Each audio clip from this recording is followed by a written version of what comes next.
আসসালামু আলাইকুম। ঘুরে দাঁড়াতে 2 বছর সময় চায় এক্সিম ব্যাংক। বিস্তারিত জানতে সম্পূর্ণ ভিডিওটি মনোযোগ সহকারে দেখুন।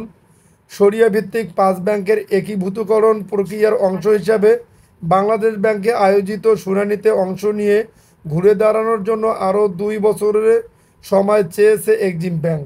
রবিবার 31শে আগস্ট অনুষ্ঠিত শুনানিতে ব্যাংকের চেয়ারম্যান নজরুল ইসলাম স্বপন জানান, 2 বছর সময় দিলে এক্সিম ব্যাংক ঘুরে দাঁড়াতে পারবে। ইতিমধ্যে কুঋণ আদায় ও খেলাপি ঋণ কমাতে কার্যক্রম হাতে নেওয়া হয়েছে। কেন্দ্রীয় ব্যাংক শরিয়া ভিত্তিক ব্যাংকগুলোর একীভূতকরণে টানা 5 দিনের শুনানির আয়োজন করেছে।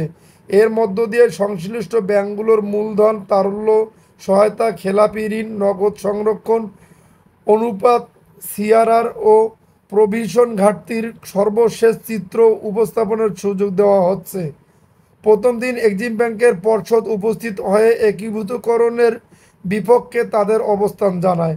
ব্যাংকটির দাবি, সময় পেলে তারা নিজেরাই আর্থিক সংকট মোকাবেলা করে স্বাভাবিক অবস্থায় ফিরতে সক্ষম হবে।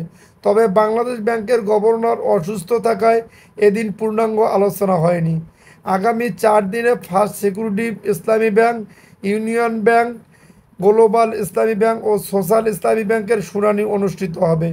এরপর বাংলাদেশ ব্যাংক একীভূতকরণের বিষয়ে চূড়ান্ত প্রক্রিয়া শুরু করবে। যদি আপনাদের ভিডিওটি ভালো লেগে থাকে তাহলে অবশ্যই আমাদের চ্যানেলটি সাবস্ক্রাইব করে পাশে থাকা বেল বাটনটি অন করে রাখবেন পরবর্তী ভিডিওর জন্য।